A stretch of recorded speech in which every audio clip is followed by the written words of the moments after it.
Morning,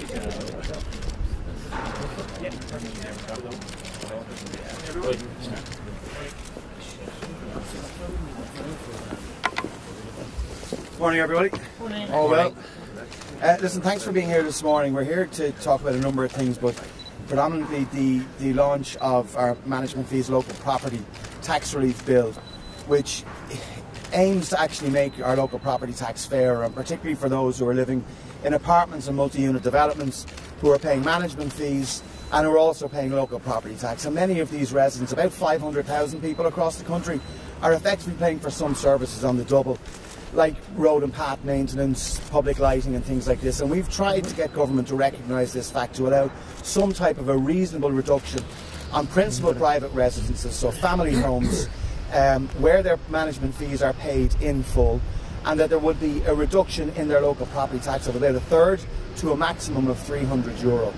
So the overall cost of this, should everyone who's eligible take this up, would be about 17 million.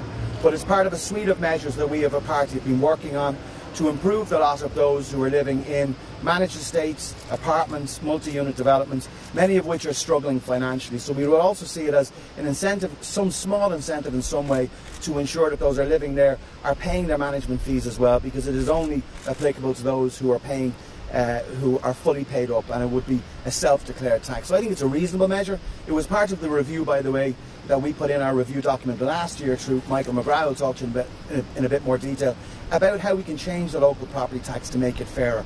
And I would remind people that we're still awaiting that government report.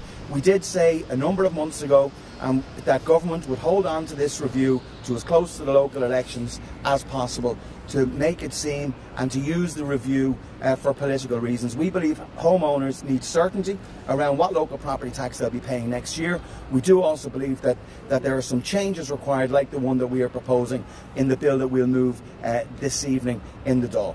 So we'll take any questions. Why limit it to a third of the amount that you pay? Why not have it fully covered?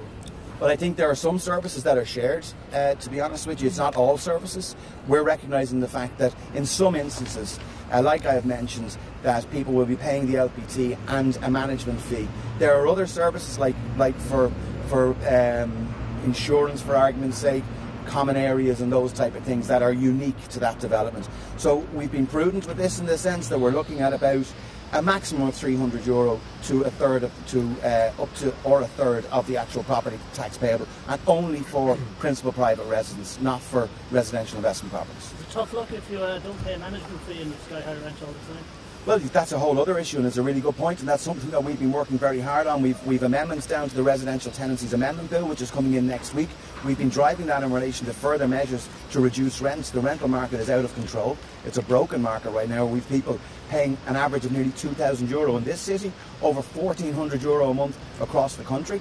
It is a runaway train, there is no question about it, and measures can be taken in government, and Fianna Fáil have brought forward measures. We have another bill next week in that regard to look at reviewing the RPZs and look and see how we can strengthen tenants' rights. But fundamentally it's down to supply, it's down to affordability across both private and public housing, and that is a thing. So it's not tough if you're paying management fees. You could be paying £2,000 a month, you know, on a mortgage, plus you're paying another month in management fees, and you're also paying a full local property tax. And that's what we're saying, that we need, you know, we need to level that out a bit by making some of these changes. Michael?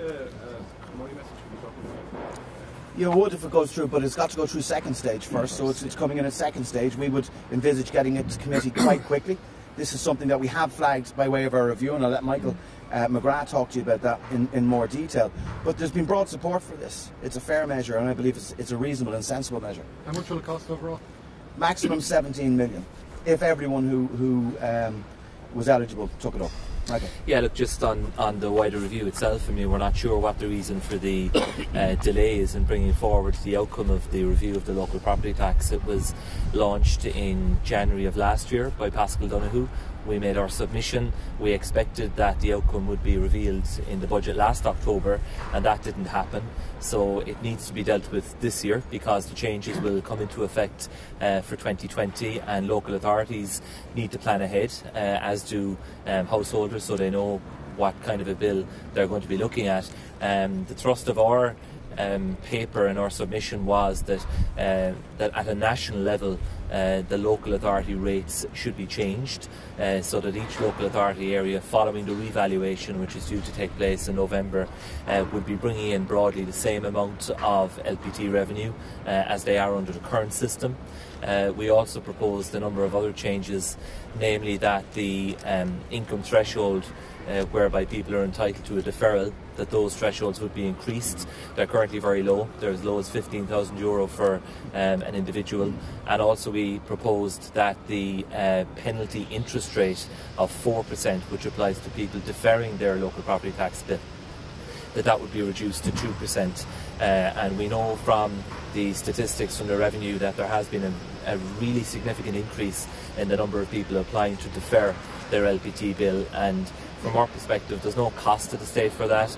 I think a modest interest rate should apply, but 4% is a punitive interest rate, particularly in this climate, and in our view that should be changed as well. So in broad terms we made all of those suggestions and others, and we would now be calling on the Minister and the Government to bring forward the outcome of that review so that homeowners can have certainty and that local authorities can plan their budgets for next year and beyond as well. Because we know at the minute, if it's the case that nothing is done, the valuation date kicks in on the 31st of December 2019, and the public, some people don't know, but they will be paying nearly double their LPT if the government does nothing. So the frame at the moment is that the valuation date changes 2019, and it's huge amount. It doesn't just affect large properties in South County Dublin, it affects properties all over the city. So if you have a house that's worth in or about €200,000, your property tax will double. It will go from nearly 190 to 380. So, it's a huge increase, and I think the public need to be, alerted to the fact that unless there is proper review and proper changes, that, it is going to affect them, and they will start thinking about it probably next year. Michael, can I just ask you, the Sure. government is meeting this morning to discuss Brexit contingency measures. Is enough being done, or what's Fianna Fáil's position? Well, look, obviously we have adopted a supportive position in relation to Brexit as a political party. We believe that there is a need to accelerate the preparations that unfortunately have to be made now for all Brexit scenarios, including a crash of Brexit on the 29th of March. I think much depends on the outcome, obviously, of the negotiations in the coming weeks, but certainly from looking at all of the business sentiment surveys that have been done with SMEs around the country, and we know that there are over 70,000 SMEs in Ireland that have direct trade with the UK. They are not prepared, and the government and the agencies under the government's authority have not been doing enough on that front, and that is a real concern. The elephant in the room, of course, is the border question and what will happen, and we've been given repeated assurances by government that under no circumstances will there be border infrastructure and the return of a hard border. So we assume that they have been having background discussions with the European Commission as to what will happen in that scenario, and that the confidence that they have expressed is based on something solid as a result of those discussions. So we need to be prepared. We have said as a party that we will facilitate the omnibus legislation when that is brought before us. We have the heads of the bill currently, and the full bill is, I think, being brought into the House next week, and we will cooperate fully and provide the time within the chamber itself, the Dáil, the Seanad, and indeed at committee level to ensure that that legislation can be enacted by the end of March. So it's a critical time. I think we do need to hold our nerve. We have to ensure that we have a stable political background in this country, and that's why as a party we gave the commitment last December that we would see this process through, that we would ensure that at a time of such chaos in Westminster, that in Ireland that we are offering political stability, and Fianna Fáil is the party that has done that, notwithstanding the government making life very difficult for us and others to sustain that. We are determined to ensure that that stability remains in place through the Brexit process, and I think it would be national sabotage of us as a country if we were to thrust our people into a general election in the middle of March, which is what the outcome would be, let's be frank, of supporting a motion of no confidence tomorrow in the Dáil and Minister Simon Harris. So we're not going to do that.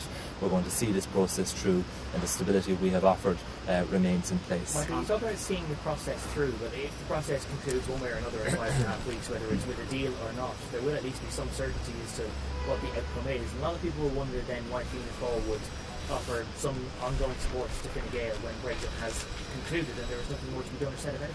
Yeah, I understand your question, and I know a lot of people have been speculating about the what-ifs and the maybes, but at this point in time there is no certainty. In fact, there is deep uncertainty in relation to Brexit, and so as a party we're not going to try and look beyond several turns in the political schedule. We don't know how this is going to all play out, and I think the most important thing is that we reaffirm the commitment that we have given to provide stability for the government through what is a critical period, and I think it would be reckless of us to do otherwise. We're not going to speculate about hypotheticals and what may happen. What we can say is that there is no obvious solution in sight to Brexit, and we're only a short number of weeks away, so there's no purpose in us as a party now looking as to what may happen if this happens or that happens. The commitment we've given stands. It was done in the national interest, and I think it's important at a time when there is a motion of no confidence being put forward in a member of government that we reaffirm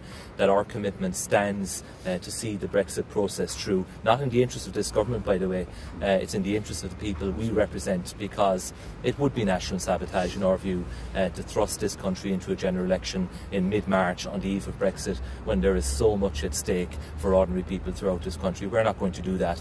It's fine for Sinn Féin and others to play games, but you know, the responsibility falls on us as a mainstream party that wants to return to power, that has to show it is able to exercise responsibility to do so, and that's why we have taken this position, notwithstanding, as I said, the obvious political difficulties that this government has created of itself and has imposed by extension on us and others. What does Fianna Fáil make of Mary Lou McDonald's intervention in the appointment of a new PSNI Chief Constable? She says she has no confidence in any of the senior PSNI officers to replace George Hamilton. Well, it's, if I could take that one, I think it's wholly irresponsible.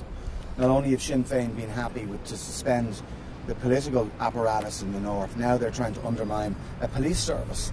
And it does actually have a real chilling effect across both communities, but also in particular the nationalist community that has worked very hard over the last 20 years to actually work with the PSNI, to work with the structures of the PSNI, to change policing through pattern.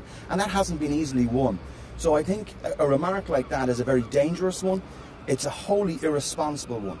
I think it's an immature one as well. I think it should be retracted. And for her actually to further say that in no way, shape or form does it affect the process, no one would believe that. She's effectively said that any of the candidates, she would have no confidence in them. That is a dangerous thing to do. She's leader of Sinn Féin, she should know better, and she's created another crisis. Not only do we have a crisis that we've no Stormont Assembly, no executive, in one of the most challenging times for our island here and for the people in the north, now they're undermining the police service. She should retract it wholly. And I think it's a very, very dangerous statement, and really she should consider very, very clearly and very carefully what she said. Yeah, and I mean, just by extension to what Dara has said, the fact is Drew Harris, our own Garda Commissioner, has come from the upper echelons of PSNI, so I think it calls into question Sinn Féin's support for our Garda Commissioner as well.